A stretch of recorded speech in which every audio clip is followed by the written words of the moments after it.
In Jesus name. Jesus name. Diyos ko. Ayoko nang ulitin ng ganitong exploration, guys. Nandito po ako sa... Hindi ko alam baka may naglagay ng kandila dito. Ayan. Ayan po. Tapos nag-aberya pa yung flashlight ko. Oh, sus. Since nandito na rin tayo, guys. Sige, dito lang din ako. Ito yung hinahanap kong exploration, paninindigan ko. Dito lang din ako. Wala po akong ibang ilaw, kundi itong ilaw ng cellphone ko po.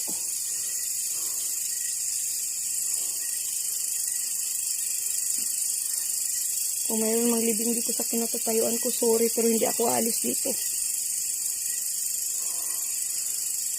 Ayan, tingnan nyo guys. Yung flashlight ko. Para patunayan ko sa inyo na talagang kusay ang namamatay po. Tingnan nyo mamaya-maya konti. Sige, dito lang tayo guys.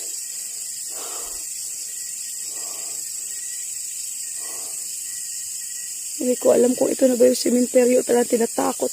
Oh my God. Tingnan niyo po. Oh, ayaw maganda. Jesus name.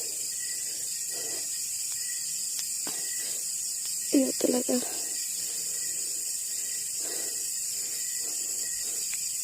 Kita niyo guys, imanda na naman.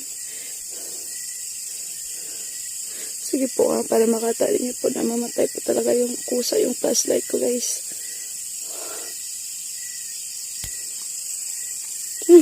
Say ko.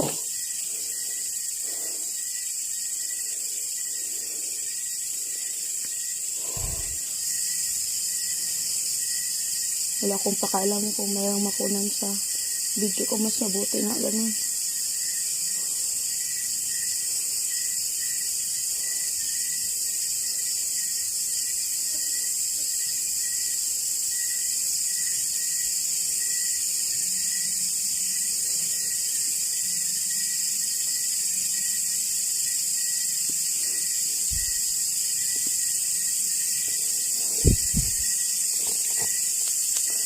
Ay, sumisangat. Ano na naman, nag-una naman. Pero mamaya-maya ito, mamamatay na naman ito. Eh, sobrang nakakatakot po. Nakaramdam po talaga ako ng takot po sa sandaling ito. Pasensya na po kayo kung nagambala ko kayo. Hayaan nyo na lang po akong umalis dito. Hindi ko na po kayo gagambalain. Oh my God.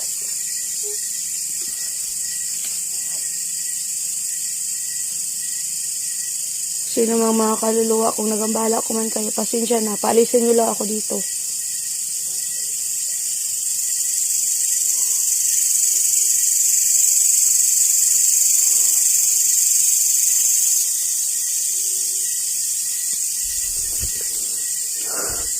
So, naririnig akong boses.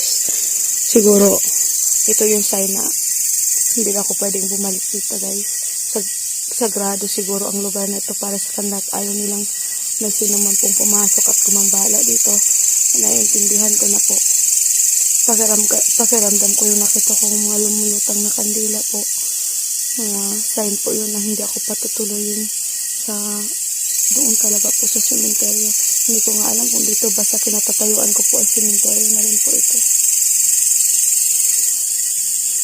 Tapos nakakarinig pa ako na parang mga boses na hindi ko alam kung ano po. Nasa ilalim ng hukay. Hayaan nyo lang na mag-flash ng flashlight ko hanggat makarating po ako sa kalsada. Sige po, alis na po ako. Kailangan na natin umuwi guys.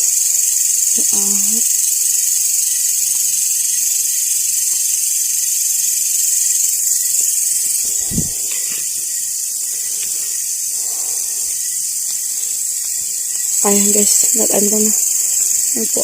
So ako'y magpapaalam po. Huwag kayong mag-alala, di na po ako babalik dito. Salamat po guys sa pagsama ninyo sa akin kahit alam kong pati kayo nakaramdam ng takot. isa